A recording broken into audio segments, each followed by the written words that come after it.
This is Parent, Boss, Leader. Parent, boss, leader. And here's your host. She's a courageous voice for women, parents, and modern workforce leaders alike. She's a keynote speaker and proud mother of two, Vice President of Strategic Partnerships at ATR International, Laura R. Munson. Hello and welcome to the podcast Parent, Boss, Leader, an interactive podcast where I interview leaders across industries and they share their cool backgrounds, their stories, sometimes their parents, and we talk about really cool ways that they lead. Today, very excited to have Jessica Nigro, VP of External Affairs at Lucid Motors. Everyone knows that hot new car company.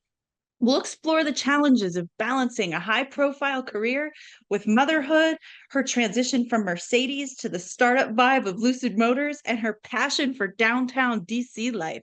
Jessica, welcome to the show.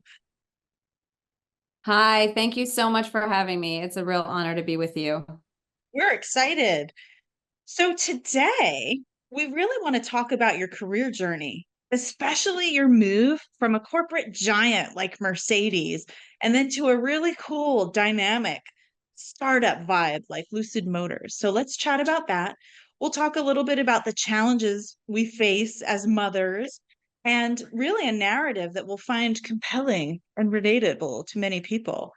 So let's jump in. A topic that's close to many of our hearts, the balance between career ambitions and motherhood. How do you navigate this, especially when faced with the tough choices between professional responsibilities and family time? Yeah, I think that's a really tough question. You really went right to the heart of it right away. I think that it's really different for everyone. For me personally, I found that it really ebbs and flows depending on what time of year it is, how old. I have one daughter, she's 5, and kind of where she is in her life, my current workload, my husband's availability. He's often the primary parent. I think a lot of people kind of switch off if there's two parents who are both professionals or working at all.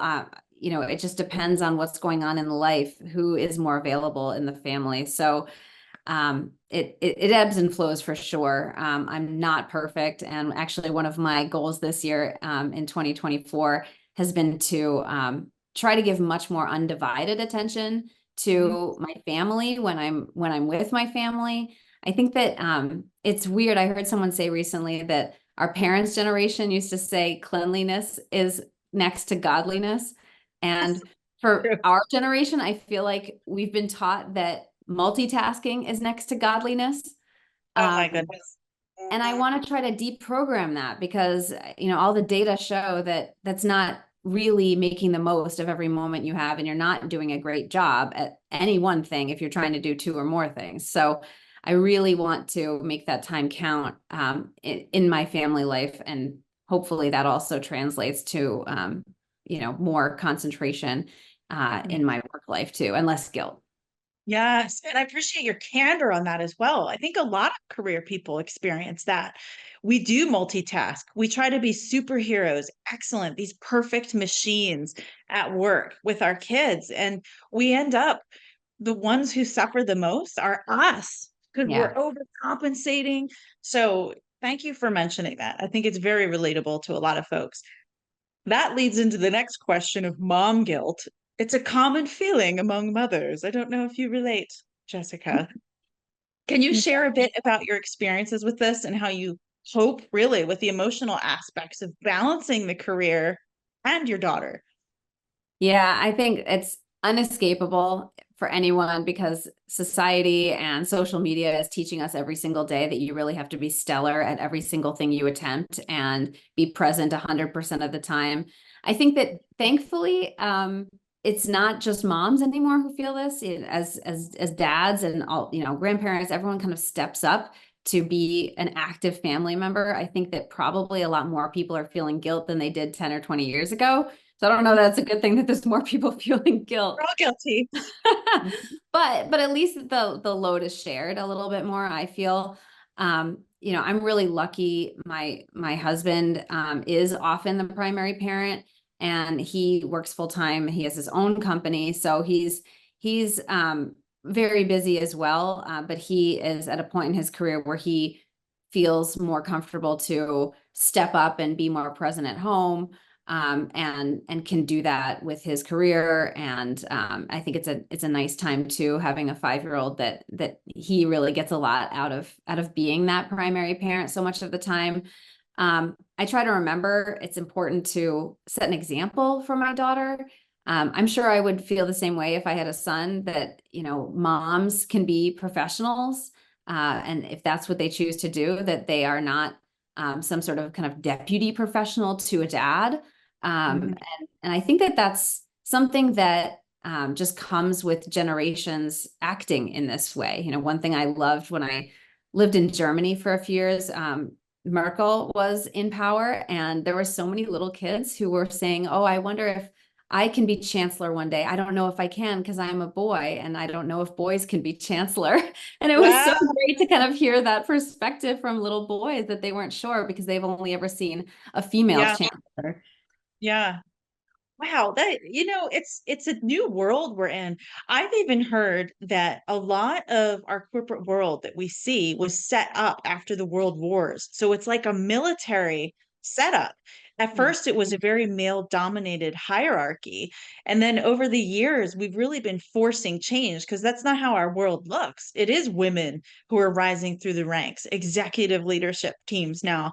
And sometimes we do want to stay home and take care of their kids. It's kind of an exciting path that we're on. And it's really neat to hear in Germany, hearing the converse of what we've experienced even in the US. Yeah, yeah. Let's pivot a bit, moving from a well-established company like Mercedes to a startup environment at Lucid. That must have been a really significant shift for you. What motivated your transition, and really, how has it been for you? What's the culture like? Yeah, it was a huge shift. You're right. It was a pretty big risk for me, if I'm being honest. I was with Mercedes for 14 years, and my personality, I'm just not a huge risk taker, generally speaking. I'm not someone like my husband who would start my own company. I don't really have that entrepreneurial DNA. I like working for large organizations. I like that, what kind of I guess, comfort that holds for me of being part of a big group like that. And Mercedes is a great company. I had been there for 14 years. I lived in Germany for several years. I had several different roles, so I felt like I was always growing. But when Lucid knocked at the door, I just had to learn more. I thought it was a really compelling story. Lucid has an unbelievable product, and being an American company, headquartered in California, was really quite appealing, especially in terms of the lobbying that I do, and always having to explain to policymakers that we Mercedes was a foreign company. Obviously, everyone knows it's German, and therefore had less influence in American policy circles. So it was really kind of enticing to think about working for an American company. So I was compelled to learn more. I think that there are so many differences between the companies that it was really daunting at first. You have, on one hand, the world's oldest car versus the world's one of the newest startups, auto startups in the world, a foreign company versus an American one, kind of a huge bureaucratic organization versus a really small, nimble one, a traditional automaker with a lot of brand recognition around the world, to one that is a pure electric vehicle manufacturer that doesn't have to worry about making that transition from traditional internal combustion engines to EVs, with cutting edge technology, but less brand recognition. So it was a lot to think about, for sure. And it's been just as different culturally speaking as I'd anticipated. But I have to say it's a really good fit, because there's been a lot of opportunity to learn new styles of working and meet some incredibly smart people around the world with Lucid. Really, some of the most interesting people that I've ever encountered, and I just love that. I'm a learner. I love to learn new things and learn about people, and so that's really underscored for me that I did make the right decision to try something new and take a little bit of a risk and learn all the things that I've been learning here. Good for you. It really sounds that way. When you and I connected at the coffee shop in DC, your stories were blowing me away. Even the people you know, incredible stories you shared. So it goes without saying, you're a powerhouse in your field. What do you think some strategies or principles are that you found to be most effective in maintaining this level of performance in leadership? Well, that's really kind of you to say. Thank you. I love DC and I love the work that I do. And I love that I've had the opportunities to be able to do this kind of work around the world. For me, one of the most important things that I think underpins a lot of the actions that I take and kind of how I conduct myself in the business world is just being genuine. I think people want to like genuine employees and colleagues. They want to help their teammates who are genuine. They want to be on the same teams, on the same projects. They want to work for a genuine person, not someone who you're kind of having to figure out along the way. For better or for worse, I'm always myself. I'm always honest. That doesn't mean that I'm not diplomatic. I try to be measured and diplomatic. And like a lot of people going from young to old, it's something that I've had to work on over the years, listen more than talk, et cetera. And I'm still trying to do that. But another strategy that I learned from a really fantastic leader who I once worked for is to just hire really strong people and then trust them. People want to be trusted. They don't want to be micromanaged. People perform better when they feel trusted, when they feel like they're the expert in a team, even though they may not be the most senior person in the team. And so I think treating people right and really being quite careful about who you bring onto your team and then really empowering them is something that is valuable really anywhere, but for sure guides a lot of my work. Yeah, very true. You mentioned living and loving downtown DC. It's a unique experience. So, how does this vibrancy and the energy of the city influence your personal and professional life? Yeah, I've lived here in DC since I started at GW. And so I was 18 when I moved here. I Wow. did spend a few years as an expat in Germany, but then I came back. I live downtown. I know a lot of people, that's like the thing to do. You have a kid and then you move to the suburbs. But for us, living downtown was really important. I love walking to restaurants, walking to beer gardens, walking to work on a nice day. I have an e-scooter and I take that around when I can. I think just being part of a community really is enhancing my life. We have our work communities, we have our family, and then like so many people nowadays, you have moved or you have friends from college who live around the world and you have friends from childhood who live around the world. And it's really nice to also have now my kind of DC community. The weather's nice. We love to sit on the stoop and just watch people walk by. And, when we see friends come by, bring them over to the yard and we have a drink and the kids play. And it's nice, it's a very tiny front yard to be honest, but it's still so nice just to be able to be sitting outside and actually see people, unlike the way I grew up in a typical kind of suburb situation where if I had sat on my front stoop, I would have had to yell to get anyone on the street to hear me. And probably no one would have walked by because there were no sidewalks. It would have been like 911. There's a Yeah. lady on the. Isn't that Yeah. true? Love hearing that description. It just reminds me of the way life probably has been for generations, seeing people, being surrounded by a community. But you're absolutely right. Suburbia in America right now is people very isolated. And we're moving to an isolated place, especially a lot of our remote work is moving us more towards isolation. Grateful to be connected with technology, of course. So I love hearing that. And that's such a great environment for your daughter as she's growing up in that. Love I hope that. so. I hope so. I think that it's important to be, like I said, in the community. I think it's a nice anecdote to social media and all the screens nowadays. And I think we've all seen that meme about, coming home to your partner and how was your screen today? My screen was good. How was your screen today? And it was like, it's so true, unfortunately. And that's how we all have to do work. And it is fantastic that we now have the opportunity to have meetings like this with people around the world and not have to travel every single time we want to go and meet with someone. But I think there needs to be a conscious effort to pull yourself out of that, especially for kids, to not have that be kind of the entirety of life. Yeah, no, it's true. I think that's hilarious. How was your screen today? I'm going to use that on my husband. We're both on our screens. He's, he's with the Navy on his screen all day. Reflecting on your career journey, what advice would you give to other women navigating similar paths, particularly those transitioning from already established corporations to startups? I think number one is just being open to learning and to meeting people, to asking questions. I think that this is something that naturally, I might get in trouble here, but I feel like women actually are better at this anyway, to ask questions and to feel comfortable to say in a group setting, would you explain that more? Or I don't understand that, or I don't agree. Can we go back for a moment? And I think that's something that we need to do.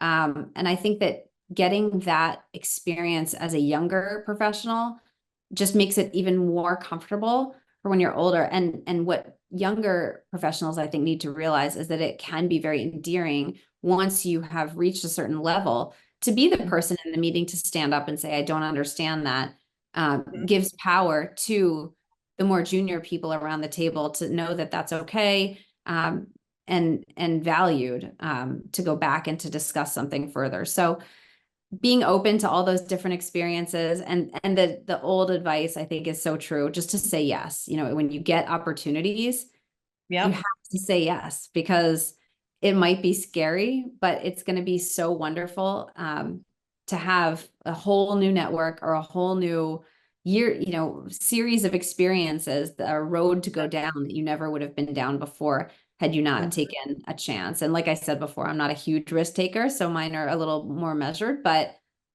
being able to say yes to those things is something that I think younger people are uniquely good at, and it's the right time in their lives to do that too.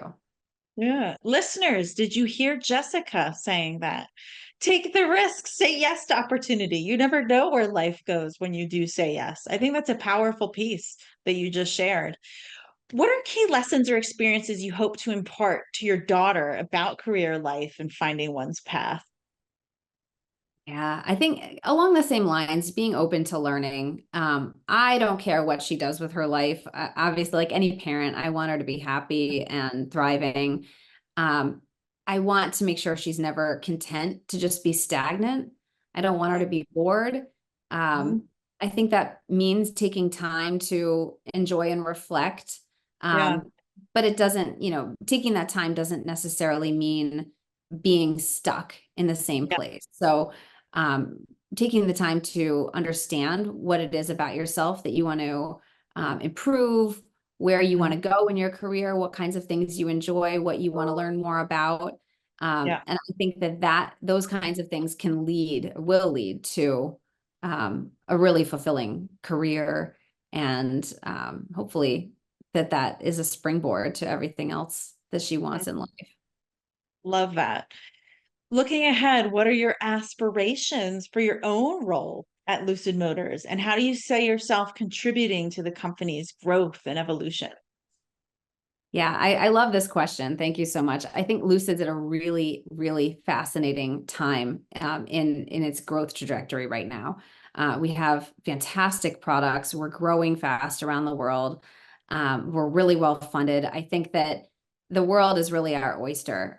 We have, like I said before, some of the most amazing, creative, intelligent engineers and designers, and then we have all of our marketing and finance and lobbyists and everyone who kind of supports those people and selling that amazing product.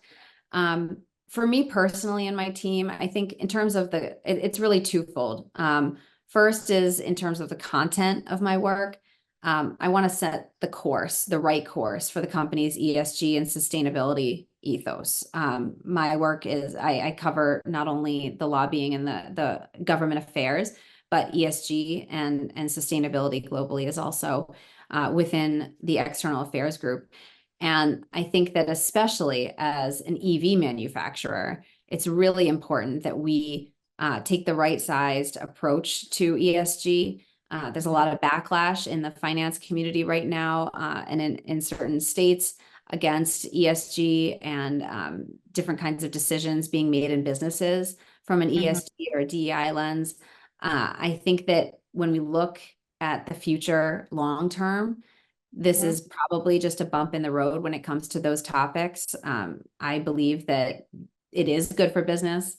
The data show that it is good for business to take a strong stance on ESG and sustainability topics. And so I'm really excited about bringing our company forward with regard to those topics. And that also includes government policies, influencing government policies that really are climate focused and that make a world, and hopefully a good world, but even just so that we have a world for the next generation, we all need to be in this together. So I think it's really important. And I feel good about the kind of influence that we try to project because of the climate topics being so important. And then second, more internally focused on the team, it's really important to me to have a stellar culture in the team. And obviously, I think all of us have some influence over other colleagues, not just our own teams, but we need to start with our own team and grow leaders within our own groups. Make sure that really good people on the teams have the right exposure, expertise, grow their judgment, so that they can grow within Lucid, hopefully. But assuming that not everyone on the team stays at Lucid until they're ready to retire, that we're growing these leaders so that there are great culture-focused people in our communities and in our industry. So the automotive industry is pretty tight. I would say a lot of us know one another. I'm sure all the engineers kind of know one another. Certainly in DC, the auto lobbyist is a tight-knit community. And it would be a pleasure to work with people in all of those different companies. We do work very, very closely together. And so it's all the more important to grow a culture internally that you would like to see around your whole industry as well. So I try to do that in a small way. And so in the coming years, those are the two kinds of things that I really want to focus my time on at Lucid. Yeah. Jessica, your passion is contagious, and what you're bringing to Lucid is incredible. I think as a person, you're just so straightforward, down to earth, blended with humility, and you are fiercely intelligent. So it's really awesome that they do have you right now. I really appreciate you sharing your insights to your high profile career. And you're also a dedicated mother. It's very invaluable for us listeners hearing that. I think it helps bringing normalcy to fast paced careers, motherhood, balancing the juggling act. So I think part of the reminder that you give us all is the strength and resilience that many women exhibit in the professional world. It's a reminder to take a step back, to look at our lives, maybe not multitasking all the time, as you mentioned, really just digging in and being fully present where we're at when we're there. So thank you again for sharing your journey with us. For our listeners, thank you for tuning in. Remember to subscribe to hear more inspiring conversations. Please leave a review on your favorite podcast as well. And next time, we will continue to explore the lives and lessons of remarkable individuals like Jessica. Jessica, thank you for joining us today. Thank you so much, Laura. This was really fun.